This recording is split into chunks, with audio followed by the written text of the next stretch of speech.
This is Sam. The podcast again is called God's Dicks and Puns. Yes, sir. Is that it? Okay. Yeah. Can you give me a quick blurb about what your podcast is all about? Well, God, Dicks, and Puns were a podcast about Pathfinder, which is essentially a D&D variant. And yeah, we're essentially five geeks that are just going around and enjoying the adventures of the Rise of the Rune Lords adventure path. It's the first adventure path that Paizo Publishing ever released, and we decided to bring our look at this, see what it gives. So that's an add-on pack for like Dungeons and Dragons? D&D? No, it's a bit more complicated. It's not an add-on pack. It's something that's honestly distinct. So I'll give you just a bit of history on D&D. There are multiple editions of Dungeons and Dragons. The most popular one is 3.5e, which was very complex, but very complex and very customizable. Then a few teams branched out. One team wanted to make it more accessible for populations and reduced a lot of the customization and the more complicated rule set and made D&D 5e. Then one group wanted to keep all those customization options and keep all that complexity, that math, that number crunching. They moved on to create Paizo and the Pathfinder system. So it's really it's a full game, a full system in itself. And even if you've never heard of Dungeons and Dragons, you can still get into Pathfinder as a whole and then discover D&D. Very similar, but with they're all full entities in themselves. Yeah, but at this point, you don't even need like a dungeon guide, I guess, if you have experience being like a DM. Can you just make up the game as you go along with your friends and just see where the adventures go, or do you need the guidelines to kind of stick to the manual? That really depends on what you're looking for. In terms of rule set, you still want to keep by the Pathfinder system because there's a lot of different rules and combat gets extremely complex. So you do want to stick to the rules and the mechanics of it to a certain extent. But then there's the homebrew thing where you can create an adventure from scratch and play that full adventure, that full story that you guys want to tell. You can create that whole thing by yourself and go about that with your friends. I'm currently an active player in two campaigns that my own players are DMing, Remy and Dan. They are the GMs of those two campaigns, and those are both homebrews. So they take the monsters, they take the stats, they take the rules of the Pathfinder system, but they create their own story, their own guideline, which we walk through every single week. Okay, and now a quick question then. When you're playing like this, how are you set up? Well, obviously everyone's in isolation, and you're playing with several different people. You're recording everything. How is it all set up? Like, I'm just curious what you're using to record everybody or where everybody is. Are you all in the same room or you're remote? We are all remote because two of our guys are in the Ottawa-Gatineau region. One of our guys, I don't even know where he lives. And myself and Remy are in the Montreal region. So we're all distance, and we use Skype to record our sessions. So downside of that is that we only get one audio track. And in the earlier episodes, when I wasn't too confident in editing, episodes 1 to 10 mostly, they have not that great audio because I had nothing to really go on other than a single audio track. And I just got this mic here, which is a UM925. And I find that it sounds really well. It sounds quite nice, quite crisp. You'll notice that my intros are more crisp than the actual content itself. And the other guys, they're usually using gaming mics, the gaming headsets, or just the webcam mics. I find they sound fair. It's not a very crisp, clear, and truthful audio to what they are, but I find it really works well for the message and the type of podcast that we're doing. Because I'm not going to be one to say we have a professional setup. Far from it. Yeah. And now, what other podcasts are you listening to? Do you just listen to like D&D podcasts, or do you listen to everything? I listen mostly right now to D&D podcasts, and the biggest one I've listened to, and actually the one that got me into podcasting, was the Glass Cannon podcast, which is pretty much a staple in the Pathfinder community. It's been running on 5 to 6 years now, and pretty much the same general setup as what we have going on in our own, where they have episodes of 1 hour long, and they go through an adventure path by themselves, and they have incredible dynamics. Otherwise, another one that I've been listening to, it's been on and off, but it's the Guild Gates and Goblins podcast slash YouTube playlist from Merchant, which is a YouTuber. And yeah, that's one of D&D 5e, and they have very different dynamics. It's a homebrew this time rather than an actual AP, but they make it work quite well. And otherwise, I've been discovering more and more little podcasts recently, joining more podcasting communities. And one of them that I've discovered recently is Suleiman Extreme, which I still want to listen a bit more to his stuff. And there are just so many other podcasts out there. Between school and life, I didn't have much time to listen to a lot of podcasts, but it's something I definitely want to get into, and that the holidays will be able to give me a bit more time for it. Yeah, well, I was just going to ask how you fitting the time in to listen to those, because I know that when I'm listening to them, like I listened to a few D&D podcasts, and you heard my last podcast talking about them.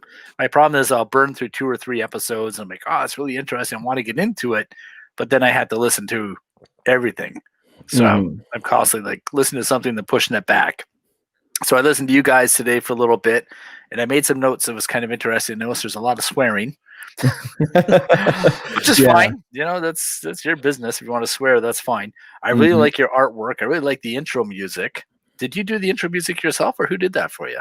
I actually went on a site that has some free music for content creators, and I searched specifically for a track that had the proper copyright licensing that I could use even for personal or commercial things. I'm not looking to monetize right away. We're actually quite far from that. But in case this ever becomes something, I want to avoid being sued, right? Yes. So I went ahead, I found that, and that's just a little segment of the track that I cut out, and that I applied also a fade effect so that it fades into my talking. But yeah, that's essentially how I found that. And then what are you using to edit the podcast with, like audio wise? I'm using a program called Audio Director 5. There's not a lot of people that know about that program because it's essentially an add-on to the Power Director suite, which is a video audio editing software. It has a lot of tools, but one of the tools that I'm finding that is lacking right now is the equalizer. I've been spending a bit more time recently learning how to edit, learning what to do, learning how to apply like compressor, limiter, that beautiful type of stuff. But the equalizer doesn't show me the wavelength. It just shows me knobs, and I'm not an audio engineer, so fiddling around with that is quite difficult for now. Yeah, it takes practice, and it's funny. So you're like the 4th person or so I've talked to, like interviewed, and everyone is using something different. Like I use GarageBand, for example, just because it came with my Mac, and I forget if I paid for it or not. Our content, I have started also uploading our content to YouTube. Just the basic audio track with the logo. But right now, I think we're mostly just aiming to get the word out there and try to get to build our audience. Yeah, it makes sense. Where do you want to take this in 3 or 4 or 5 years, or is this just going to be a pandemic and then done kind of project? No, I want this to keep going, whether this becomes something huge like the Glass Cannon podcast, or whether this remains something small. For me, it's really just let's get this content out there and let's learn as much as we can while we're going through. One of the big things for me is in this campaign, I'm a first-time DM, and it's really in a way for me to be like, okay, there is this big concern with people that want to be a DM. Like, okay, am I going to be good? Am I going to be bad? How do I need to do this? What do I need to do? And our podcast, our endeavor is to show, like, even if you're playing with experienced players, which our team is, even if you fuck up at times, you can move on and you can get better. And we've been doing this for a couple months now. I've been seeing myself get better and better, more confident with time goes on. So it's really more of a learning experience and just an experience where we can sit down and have fun rather than something that we really want to take to the professional level.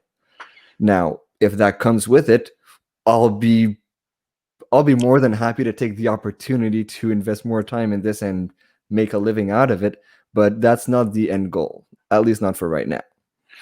Yeah, you know what might be fun is actually if you switched over from Skype to Twitch, and then you figured out a way of setting up. How many players do you have in your game? 4 or 5? We're 5. 5. Me, the DM, with 4 players. Okay, because if you could set it up on Twitch and then do multiple streams in there, and just run it live and see who watches you, for example, because Twitch is, well, it's its own little animal in some ways. I mean, it's a monster. Mm-hmm. But I find that on a Friday night, I'm not sitting there watching Netflix or TV. I'm watching Twitch and just listening to the guy talk. But I watch chess matches usually. Mm-hmm. And I'll just sit there and just watch these dudes play and talk. And I'm like, holy shit, I'm just going to get my ass kicked. But it's just fun to listen to them talk. And you don't have to really pay too much attention to it in the background. Mm-hmm. It's background noise, but it's interesting in case you ever decide to go down that route. And Twitch can be monetized. It's definitely interesting. The only issue is right now we have a certain amount of a backlog of content that's pre-recorded, that's sitting there, that's just waiting to be edited and uploaded. So if we were to go live, the only issue is we'd be far more in advance in the actual playing than what the podcast has. So okay. we would need to actually start a new endeavor and have a campaign that's streamed from 0 to 100, right? Or start your next campaign or next quest, for example. Yeah, to an extent, yeah. Okay, and how many episodes have you made now? Right now, the 10th episode has released about a week ago, and episode 11 is going to be releasing this Friday, actually. Oh, that's cool. And we even got a little surprise in waiting for our listeners. We release usually on a every other week we release an episode. And I have a little surprise coming for the holidays, my way of giving back. Okay. And now where are you hosting your episodes? On Anchor. On Anchor. Okay. I was looking into this, and I didn't want to sink too much money into this little project of ours to begin with. As I said, I'm still a student, so cash flow isn't too big, right? Oh, yeah, for sure. So I didn't want to go all out, and I know that Anchor is fairly good for newcomers. It's a good place to just see what happens, is this worth getting farther in. I know for us Canadians, monetizing from their end is a bit more difficult because they don't support sponsorships through their own endeavors for us. But I know that if we wanted to approach sponsors from our end, we could just plug in an ad, but it gets rather complicated rather quickly. But yeah, we went with Anchor, and so far we've been getting quite good. It's been working really well. I'm able to get everything I need from it without necessarily trying to go get more. Yeah, I don't mind Anchor. Like, I use Anchor myself. My issue, though, is that they don't really get all the detailed stats. Like, they may say that it's a one-click and done, where you upload the file and then it's sent it to all the different feeds. But Apple, of course, is the biggest monster in the bunch. Mm-hmm. And they do not reveal your stats unless you actually upload to them directly.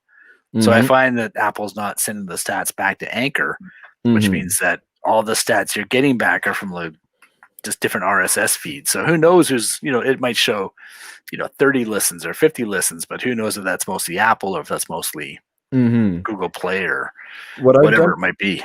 What I've done for that is I've gone on Apple and I've taken ownership of my podcast, and I can see some numbers over there. It's probably not as good as if I would go with bigger names in a hosting community, like let's say Buzzsprout and goodness, I saw a few others this morning, but forgot the names.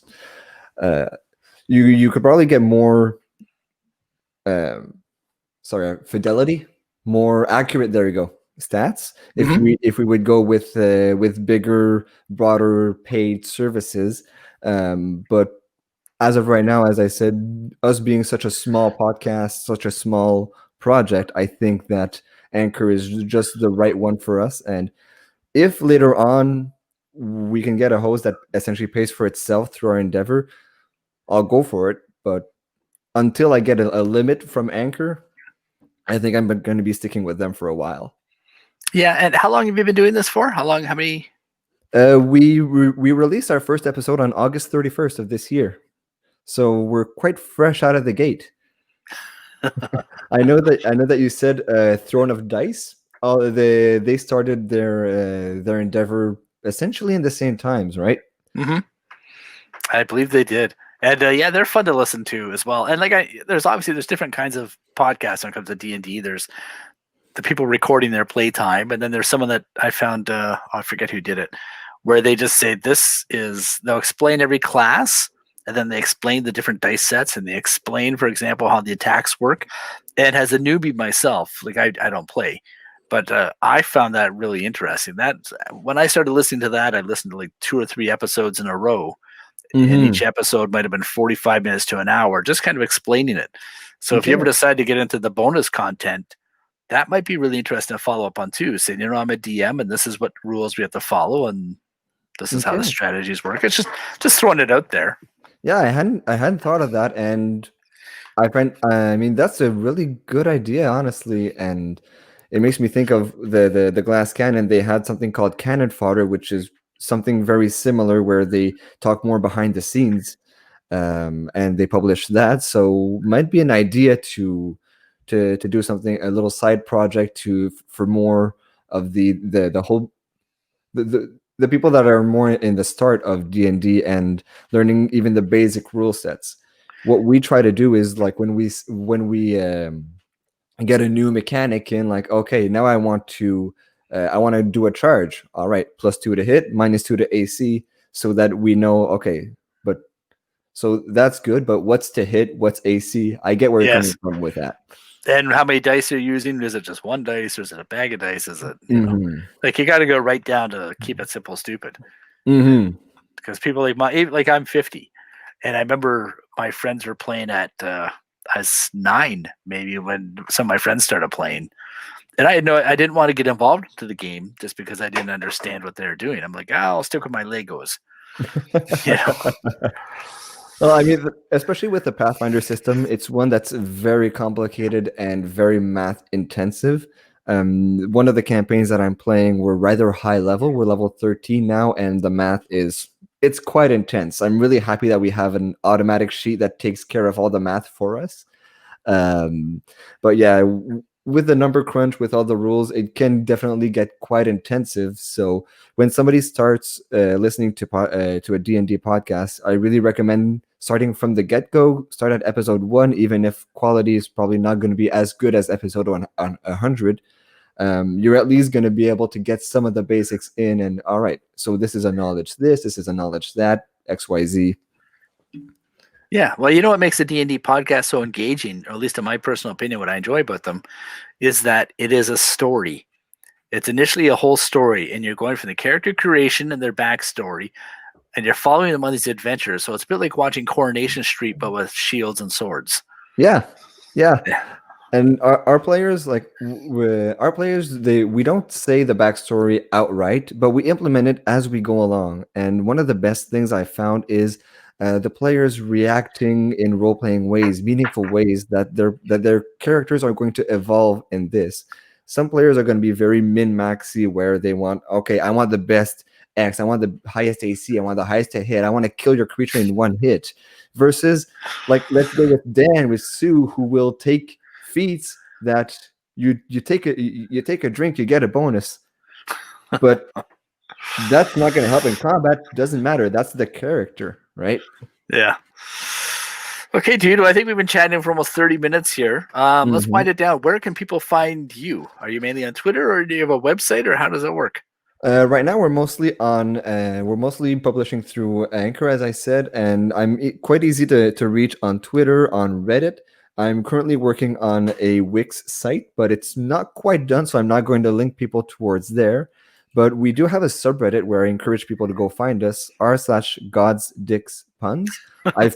I've put one S too many there, but oh well, that happened. And that's honestly the best place that for the community to engage. Otherwise, as I said, I'm on Twitter almost every day. So if anybody wants to shoot us a tweet, we're right over there. They can also shoot us an email at goddickspuns@gmail.com. Essentially, we got the same name everywhere. So Okay, and is that where I ran into you in the first place? Was Reddit? sorry. Did I run into you in Reddit in the first place, or was it Twitter? No, I think we had our Reddit. I thought it was Twitter, but no, it was on Reddit. Right now, I'm mostly learning Twitter, so that's why I'm more engaged over there. But I'm gonna keep on branching back to Reddit. Gonna learn Instagram next. A bit more intimidating because it's all photos, but yeah, you can find us pretty much on any social media, even Facebook if you want. Okay, dude. Well, I'm looking forward to it. I appreciate your time here, and I'll have this up in a few days. I'd appreciate if you could send the audio. That'd be fantastic. Yeah, I'll send it to you as soon as we're done. Well, thank you so much for this opportunity, Mike. I hope that your podcast keeps on going with the traction that you've been getting. Yeah, Sam, I appreciate that. So thanks very much, and I'll talk to you on Twitter sometime.